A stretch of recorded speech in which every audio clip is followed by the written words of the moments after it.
यापूर्वीच्या व्हिडिओमध्ये आपण पाहिलेलं की आपण नवीन कस्टमर कसा ॲड करायचा. आता तुम्ही पाहू शकता, आता आपण बघूया की आपण नवीन बँक, माझ्या 2-3 बँक आहेत, 4 आहेत, कशात बघणार. तर मी साईड बार मेनूमध्ये फायनान्सवरती क्लिक करणार.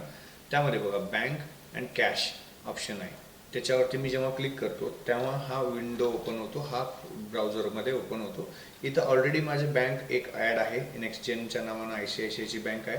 मेन ब्रँचमध्ये माझी कॅश अकाउंट इथं मी ॲड केलेली आहे. मला एक नवीन बँक ॲड करायची आहे, तर कुठं मिळेल तुम्हाला बघा. इथं काय काय करते, expenses, loans, add, transaction, transfer सगळं करता येतं. मी आता नवीन बँक ॲड करणार आहे, त्यामुळे ह्या ब्लॅक कलरच्या बटनावरती तुम्हाला प्लसवरती क्लिक करायचं आहे. नवीन बँक अकाउंट ॲड करण्यासाठी पॉपअप ओपन होईल. ती बँकेचं नाव काय, म्हणजे बँक अकाउंटचं होल्डरचं नाव काय. हे जर होल्डरचं नाव नेक्स्ट जेनच आहे, कारण कंपनीच्या नावानंच अकाउंट आहे. किंवा तुमच्या इंडिव्हिज्युअल असेल तर तुमचं नाव घाला. नेक्स्ट जेन मी नाव टाकलं. IFSC कोड घालतोय. इथं समजा मी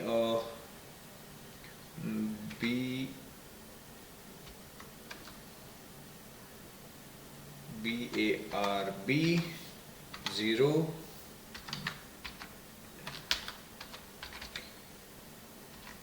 ओके. बेडखेळाचा हा बँक ऑफ बडोदा. ऑटोमॅटिक सगळे डिटेल आले. अकाउंट नंबर मी टाकला.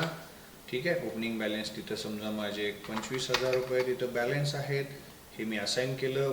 जो युजर आपल्याला असाईन करायचं, ज्याला ते ॲक्सेस त्याचं द्यायचं आहे ट्रान्झॅक्शन चेक करायला, नितीन पाटीलला, म्हणजे मी ॲडमिनलाच दिले आणि क्रिएट केला. That's it.